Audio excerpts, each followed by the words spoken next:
সময়ের আবর্তনে পৃথিবীতে ঘটে গেছে কত ঘটনা, কত রাজা মহারাজাদের দুঃশাসন ও সুশাসন দেখেছে প্রাচ্য এশিয়ার জমিন। কত নিরীহ নিষ্পাপ মুসলমান বহু দেবতার পূজারীদের নির্যাতনে নিষ্পেষিত হয়েছে, তার কোনো হিসাব নেই। কিন্তু ইতিহাসের পাতায় চিরকাল উজ্জ্বল হয়ে থাকবে একত্ববাদী আন্দোলনের সেই দিনগুলো, যা অন্ধকারকে ছিন্ন ভিন্ন করে আলোর পথ দেখিয়েছিল। 971 সালের 2 নভেম্বর 357 খিজরি সনের 11ই মুহররম, সেদিন পৃথিবীতে এসেছিল কালজয়ী এক মহাপুরুষ। তিনি ছিলেন তৎকালীন অত্যাচারী হিন্দু রাজাদের ভয়ঙ্কর আতঙ্ক। সেই মহাপুরুষের নাম সুলতান মাহমুদ গজনবী, বিধর্মীদের ইতিহাসে যিনি আখ্যা পেয়েছেন মূর্তি সংহারক নামে। সুলতান মাহমুদ বর্তমান আফগানিস্তানের সাবেক জাবালিস্তান গজনি শহরে জন্মগ্রহণ করেন। তার সম্পূর্ণ নাম ইয়ামিনুদ্দৌলা আবুল কাসিম মাহমুদ ইবনে সবুক্তগিন, সাধারণভাবে মাহমুদ গজনবী। সুলতান মাহমুদ ও মাহমুদে জাবুলি বলে পরিচিত। তার পিতা সবুক্তগিন ছিলেন তুর্কি কৃতদাস এবং সেনাপতি, যিনি 977 সালে গজনভি রাজবংশের প্রতিষ্ঠা করেন। তিনি খোরাসান এবং ট্রান্স অক্সিয়ানার সামানি রাজবংশের প্রতিনিধি হিসেবে শাসন কাজ পরিচালনা করেন। সবুক্তগিনের মৃত্যুর পর তার জ্যেষ্ঠ পুত্র সুলতান মাহমুদ 997 খ্রিস্টাব্দে গজনির সিংহাসনে আরোহণ করেন এবং 998 খ্রিস্টাব্দে খোরাসানের সামানীয়দের পরাজিত করে স্বীয় আধিপত্য মজবুত ভিত্তির উপর প্রতিষ্ঠিত করেন। অতঃপর মাহমুদ সুলতান উপাধি গ্রহণ করে তৎকালীন আব্বাসীয় খলিফা কাদির বিল্লাহর আনুগত্য স্বীকার করে পত্র প্রেরণ করেন। এতে খলিফা সন্তুষ্ট হয়ে তাকে ইয়ামিনুদ্দৌলা এবং আমিনুল মিল্লাত উপাধিতে ভূষিত করেন। তিনি মূর্তি পূজারী, পৌত্তলিক ও নিষ্ঠুর হিন্দু রাজাদের বিরুদ্ধে 17 বার ভারত আক্রমণ করেছিলেন। সামরিক মেধা ও দক্ষতায় তৎকালীন কোনো নৃপতি তার সমকক্ষ ছিলেন না। 17 বার ভারত অভিযানে তিনি প্রতিবারই বিজয়ী হন। তিনি ছিলেন একজন নিবেদিত প্রাণ খাঁটি মুসলিম, যদিও বিধর্মী ইতিহাসবিদেরা তার এই ধর্মপ্রাণ ব্যক্তিত্বকে আড়াল করে উনাকে লুটেরা হিংস্র সুলতান হিসেবেই চিত্রিত করেছেন। এতে উনার দিনের প্রতি নিবেদিত কর্মগুলি মিথ্যা ইতিহাসের আড়ালে হারিয়ে গেলেও পরবর্তীতে মুসলমান ইতিহাসবিদেরা মিথ্যা ইতিহাসের মেঘের আড়াল হতে সুলতান মাহমুদের সত্য ইতিহাস মধ্যাহ্ন সূর্যের আলোর মতোই প্রজ্বলিত করেছেন। যুদ্ধের ময়দানে যখন শত্রুদের আক্রমণে তিনি পরাজয়ের দ্বার প্রান্তে চলে যেতেন, তখন সেই ময়দানেই তিনি তার বাহন হতে নেমে 2 রাকাত নামাজ পড়ে আল্লাহর কাছে কাতর মনে সাহায্য চাইতেন। এতে আল্লাহ তাআলা তার দোয়া কবুল করে ওনাকে বিজয় দান করতেন। এরকম ঘটনা ওনার জীবনে বহুবার ঘটেছে। একদিন সুলতান রাজ দরবারের সকল কাজ শেষ করে ক্লান্ত হয়ে বিশ্রাম নিতে গিয়েছিলেন। বিশ্রামের জন্য ঘরে প্রবেশ করার পর তার দৃষ্টি ঘরের তাকের ওপর রাখা কোরআন শরীফের দিকে পড়ে। তিনি ভাবলেন, বিছানায় শুয়ে থাকলে পা কোরআনের দিকে যাবে, যা বেয়াদবি হবে। এই চিন্তায় তিনি খাটটি ঘুরিয়ে অন্যদিকে শোয়ার ব্যবস্থা করেন। কিন্তু তারপরও তার মনে হলো ঘরে কোরআন শরীফ রেখে বিশ্রাম নেওয়া উচিত নয়, বরং তা পড়া উচিত। শেষমেশ সুলতান বিছানায় না শুয়ে সারা রাত কোরআন তেলাওয়াত করতে থাকলেন। আল বিরুনি ও বাইহাকির মতো বিখ্যাত ও নির্ভরযোগ্য ইতিহাসবিদগণ লিখেছেন, সুলতান মাহমুদ তৎকালীন বুজুর্গ আবুল হাসান খেরকানি রহমতুল্লাহ আলাইহির মুরিদ ছিলেন। সেই বুজুর্গ আবুল হাসান খেরকানি রহমতুল্লাহ আলাইহির দরবারে তিনি নিয়মিত যাতায়াত করতেন। একজন সুলতান হিসেবে তিনি কখনও আবুল হাসান খেরকানি রহমতুল্লাহ আলাইহিকে দরবারে ডেকে পাঠান নাই।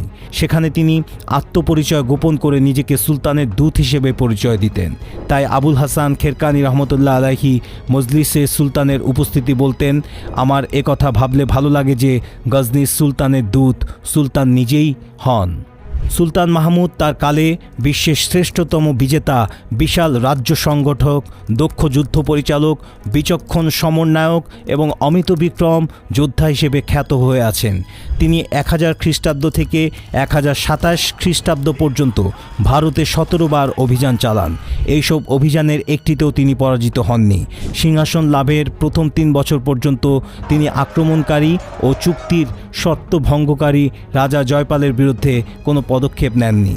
এই সময় তিনি খোরাসানে যুদ্ধে ব্যস্ত থাকেন। 999 খ্রিস্টাব্দে তিনি ওই অঞ্চলের সর্বেসর্বা হিসেবে খলিফার স্বীকৃতি লাভ করেন। অতঃপর দৃষ্টি দেন ভারতের দিকে। ঐতিহাসিকদের কেউ কেউ বলেছেন ভারত থেকে গজনির ওপর আগ্রাসী হুমকি ও প্ররোচনা না এলে হয়তো সুলতান মাহমুদ ভারত আক্রমণে আগ্রহী হতেন না। ভারতের হিন্দু রাজাদের অত্যাচার ও অপরিণামদর্শী আচরণ তাকে ভারত অভিযানে বাধ্য করে।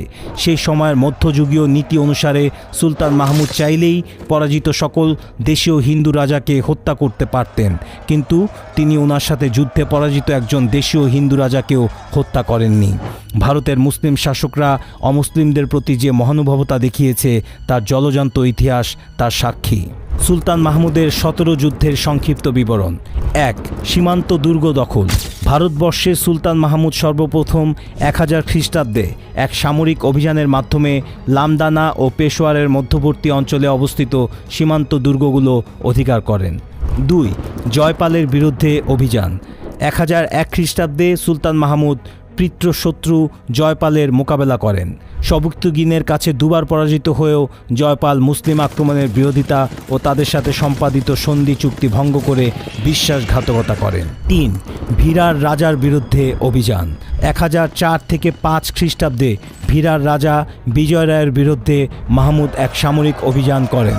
বিজয় রায় সুলতান মাহমুদকে সাহায্যের প্রতিশ্রুতি দিয়ে তা ভঙ্গ করলে মাহমুদ তার বিরুদ্ধে অস্ত্র ধারণ করেন। 4. মুলতান অভিযান। মুলতানের শাসনকর্তা আবুল ফাত্তাহ দাউদ গজনির সুলতান মাহমুদের সম্প্রসারণবাদকে প্রতিহত করার জন্য জয়পালের পুত্র আনন্দপালের সাথে সখ্যতা স্থাপন করেন। মুলতানের শাসনকর্তার অনইসলামিক কার্যকলাপ এবং বিদ্বেষ ও বিশ্বাসঘাতকতামূলক আচরণে ক্রুদ্ধ হয়ে মাহমুদ 1005 থেকে 1006 খ্রিস্টাব্দে পাঞ্জাবের মধ্য দিয়ে মুলতানের দিকে অগ্রসর হলেন। কারামাতি নেতা দাউদের প্ররোচনায় আনন্দপাল মাহমুদের গতিরোধ করলে তিনি পরাজিত হয়ে কাশ্মীর উপত্যকায় আশ্রয় নেন। অতঃপর মাহমুদ দাউদকে সমুচিত শিক্ষা প্রদানের জন্য মুলতান অবরোধ করেন। 7 দিন অবরুদ্ধ থাকার পর দাউদ মাহমুদের কাছে আত্মসমর্পণ করেন।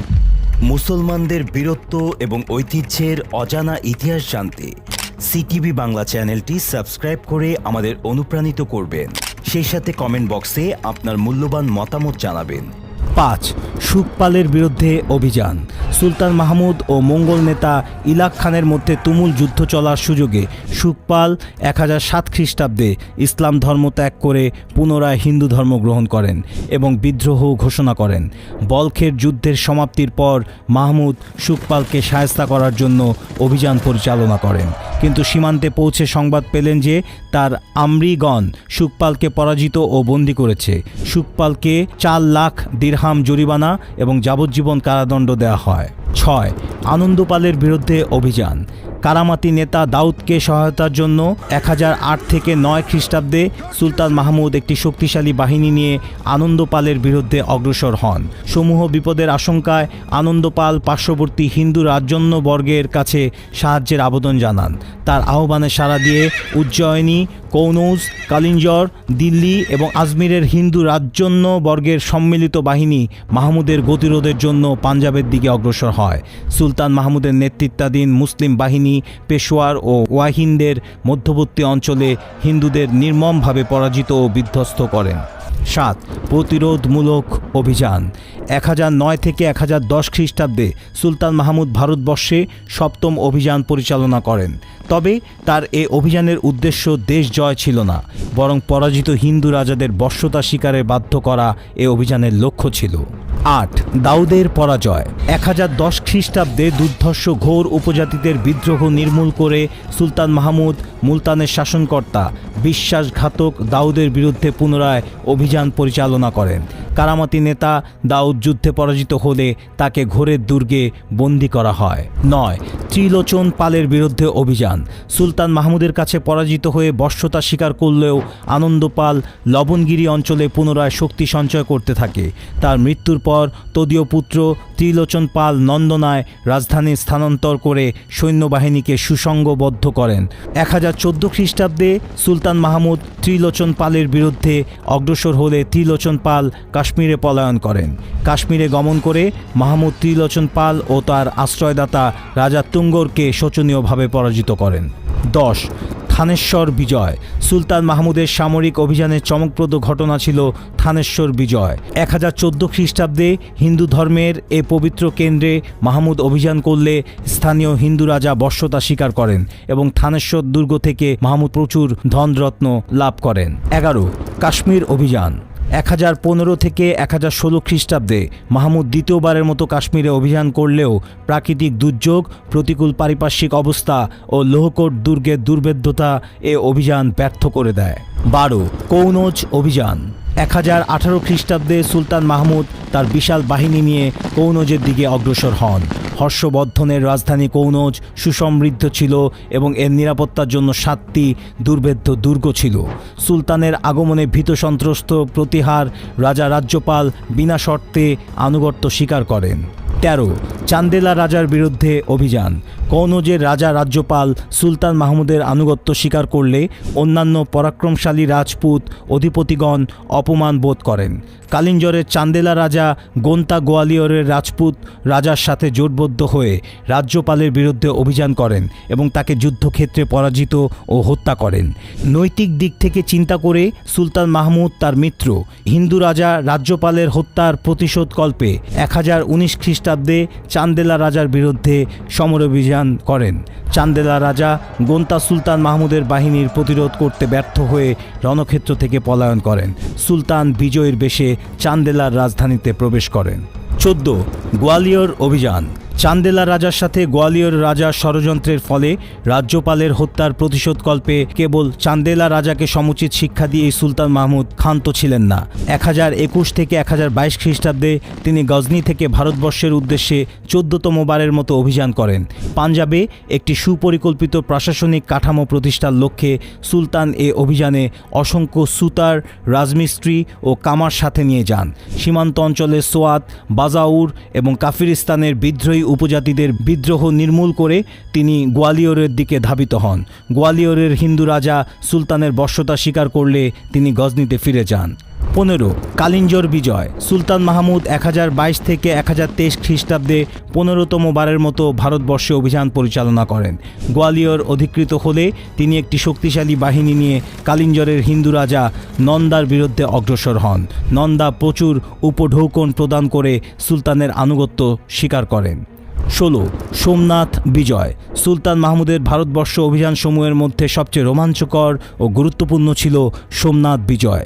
ভারতীয় হিন্দু রাজন্যবর্গ 10,000 গ্রাম মন্দিরের সম্পত্তি সোমনাথ মন্দিরে দান করেন। সোমনাথ মন্দিরের পূজা পার্বণ ও অন্যান্য অনুষ্ঠানাদি পালনের জন্য 1 সহস্র ব্রাহ্মণ নিয়োজিত ছিল। সর্বদা দেবতার তুষ্টির জন্য 500 নর্তকী এবং 200 গায়িকা নৃত্যগীত করত। ভারতবর্ষের হিন্দু রাজাগণ তাদের কুমারী কন্যাদের এ মন্দিরের সেবিকার জন্য উৎসর্গ করে কৃতার্থ হতেন। 1025 থেকে 1026 খ্রিস্টাব্দে সুলতান মাহমুদ গজনি হতে তার সুশিক্ষিত বাহিনী এবং 30,000 স্বেচ্ছাসেবক সহ গুজরাটের দিকে অগ্রসর হন। হিন্দু রাজপুত নৃপতিগণ সংঘবদ্ধ হয়ে মাহমুদের নেতৃত্বাধীন মুসলিম বাহিনীর গতিরোধ করেন, কিন্তু মুসলিম বাহিনীর প্রচণ্ড আক্রমণে সম্মিলিত হিন্দু বাহিনী শোচনীয়ভাবে পরাজিত ও বিধ্বস্ত হয়। 1026 খ্রিস্টাব্দের 6 জানুয়ারি সোমনাথ মন্দিরের প্রাচীর ভেঙে মন্দিরের অভ্যন্তরে প্রবেশ করে মুসলিম বাহিনী। 17 জাউদের দমন। 1027 খ্রিস্টাব্দে সুলতান মাহমুদ 17তম ও সর্বশেষবারের মতো দুর্ধর্ষ জাট উপজাতিদের বিদ্রোহ দমনে গজনি থেকে ভারতবর্ষে সমরাভিযান করেন। 1400 নৌকার একটি সুসজ্জিত নৌবহর তৈরি করে সুলতান মাহমুদ মুলতান থেকে জাটদের বিরুদ্ধে ও যুদ্ধাভিযান করেন। প্রতিটি নৌকায় 20 জন তীরন্দাজ এবং অগ্নি নিক্ষেপের সরঞ্জাম ছিল। মুসলিম বাহিনীর প্রচণ্ড আক্রমণে বিদ্রোহী ও বিশ্বাসঘাতক জাটগণ শোচনীয়ভাবে পরাজিত হয় এবং অসংখ্য জাট প্রাণ হারায়। সাহিত্য, কবিতা, শিল্পের প্রতি তার অনুরাগ ছিল ইতিহাস খ্যাত।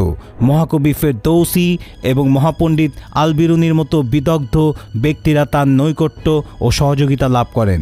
মহাকবি ফেরদৌসী তার জগৎ বিখ্যাত মহাকাব্য শাহনামা সুলতান মাহমুদকে উৎসর্গ করেন। সুলতানের পৃষ্ঠপোষকতায় উৎসাহিত হয়ে বিশ্বখ্যাত পণ্ডিত আল বিরুনিও গুরুত্বপূর্ণ রচনা সম্পন্ন করেন। আল বিরুনি ভারতীয় সমাজ ও সংস্কৃতি কেন্দ্রিক ঐতিহাসিক গ্রন্থ কিতাব কিতাবুল হিন্দ বা ভারত তত্ত্ব রচনা করেন সুলতান মাহমুদের সৈন্যদলের সঙ্গে ভারতে আসার সুবাদে। আল বিরুনির এই গ্রন্থের মাধ্যমেই বিশ্ব প্রথমবারের মতো ভারতের সমাজ, সংস্কৃতি, ধর্ম, বর্ণ, প্রথা, ভূগোল ইত্যাদি সম্পর্কে সামগ্রিকভাবে জানতে সক্ষম হয়। সুলতান মাহমুদ তার জীবনের শেষ যুদ্ধ করেছিলেন অসুস্থ অবস্থায়। সেলজুকিদের সাথে সেই যুদ্ধে তিনি শত্রুদের পরাজিত করে ফেরার পর আরও ভীষণ অসুস্থ হয়ে পড়েন। তখন সুস্থ হওয়ার জন্য হাওয়া বদল করতে বলখে যান। এখানে আসার পরও সবার পরামর্শ অমান্য করে রাষ্ট্রীয় কাজে ব্যস্ত থাকার দরুন আবারও অসুস্থ হয়ে পড়েন। এরপর উনি গজনি ফিরে আসেন। গজনি আসার সাথে সাথেই তিনি অজ্ঞান হয়ে যান। তার ব্যক্তিগত চিকিৎসক তাকে পরীক্ষা করতে গিয়ে নিজেই কাঁদতে লাগলেন। চিকিৎসক তাড়াতাড়ি সুলতানের মুখের কাছে কান লাগিয়ে বললেন, আমাদের উদ্দেশ্যে কিছু বলুন। সুলতান মাহমুদ হাত উঠিয়ে কিছু বলতে গিয়ে বলতে পারলেন না। তার আগে উনার উত্তোলিত হাত সবেগে উনার বুকের উপর পড়ে গেল। 1030 সালের 30 এপ্রিল এই মুসলিম বীর সুলতান মাহমুদ তার মালিকের ডাকে সাড়া দিয়ে চিরবিদায় নিলেন। সুলতান মাহমুদ সাবেক প্রাদেশিক রাজধানী গজনিকে এক বৃহৎ সাম্রাজ্যের সমৃদ্ধশালী রাজধানীতে পরিণত করেছিলেন। তার সাম্রাজ্য বর্তমান আফগানিস্তান, পূর্ব ইরান ও পাকিস্তানের অধিকাংশ এলাকা জুড়ে ছিল। তিনি সুলতান কর্তৃপক্ষ উপাধিধারী প্রথম শাসক, যিনি আব্বাসীয় খিলাফতের আনুগত্য স্বীকার করে নিজের শাসন চালু রাখেন। সিটিভি বাংলা।